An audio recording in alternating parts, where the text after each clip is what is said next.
Who is Allah's Messenger? Our Prophet's name. Mohammed was the son of Abdullah, son of Abd al-Muttalib of the Banu Hashim clan of the Quraysh.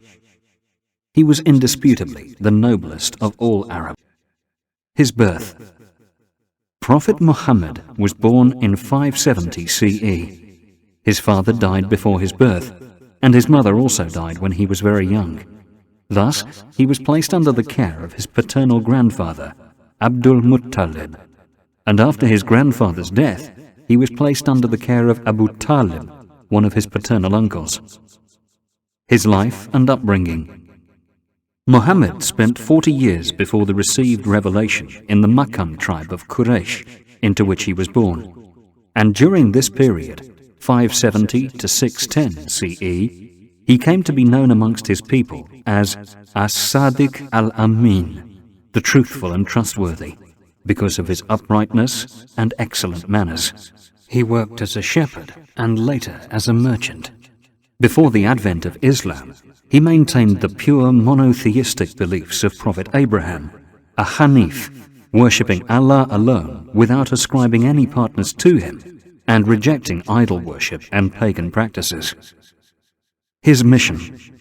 When Allah's Messenger turned 40, he would regularly retreat to the cave of Hira, on the peak of Mount Nur, on the outskirts of Mecca, in present-day Saudi Arabia, meditating and worshipping Allah.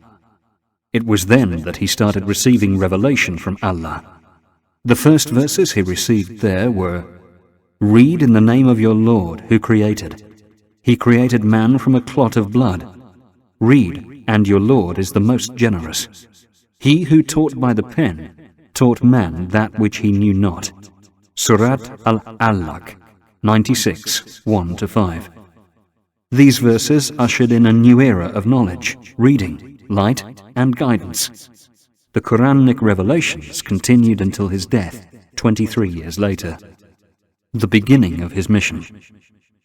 After 3 years of preaching secretly, Allah's Messenger spent another 10 years preaching Islam openly. During this period, he and his companions were subjected to all forms of injustice and persecution at the hands of the Quraysh pagans.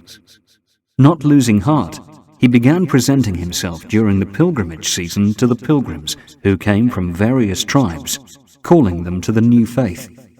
Pilgrims from Medina accepted Islam, and soon afterwards, Muslims started migrating to their city in successive groups. His migration. At the age of 53, Allah's Messenger migrated to Medina, which was then called Yathrib, in 622 CE, after the Quraysh notables who had opposed his mission plotted to kill him. He spent 10 years there, inviting people to Islam, and enjoined the prayer, zakat, and the other Islamic rituals on the Muslims. His efforts to spread Islam. Following his migration to Medina, 622 to 623 CE, Allah's Messenger laid the foundation for Islamic civilization and determined the aspects of the Muslim society. He eradicated tribal fanaticism, spread knowledge, established the principles of justice, righteousness, fraternity, cooperation, and organization.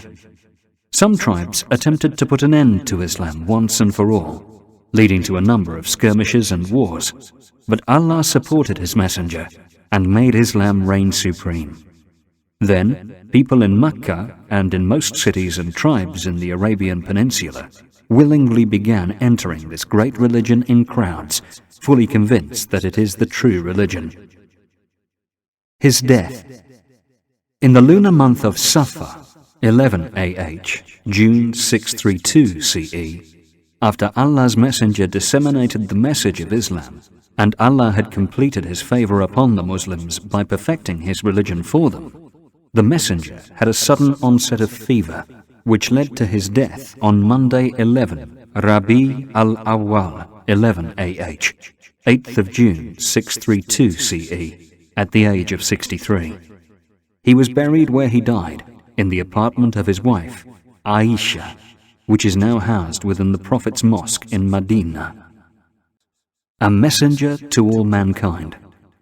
Allah sent Muhammad as a messenger to people of all races, classes and colors, and he made it everybody's duty to obey him. As the Quran states, "Say, O mankind, I am the messenger of Allah to you all." Surat Al-Araf 7:158. The Quran was revealed to him. Allah sent down to him the greatest of his divine scriptures, the Holy Quran, which falsehood can reach neither from before it nor from behind it. Surat Fussilat 41-42. He was the seal of the prophets and messengers. Muhammad was the final prophet sent by Almighty Allah. Therefore, there will be no prophet after him, as evidenced by the verse, "Muhammad is not the father of any of your men, but the messenger of Allah and the final seal of the prophets." Surat Al-Ahzab 33-40. Made for the sake of Allah. By Help New Muslims Group in Facebook.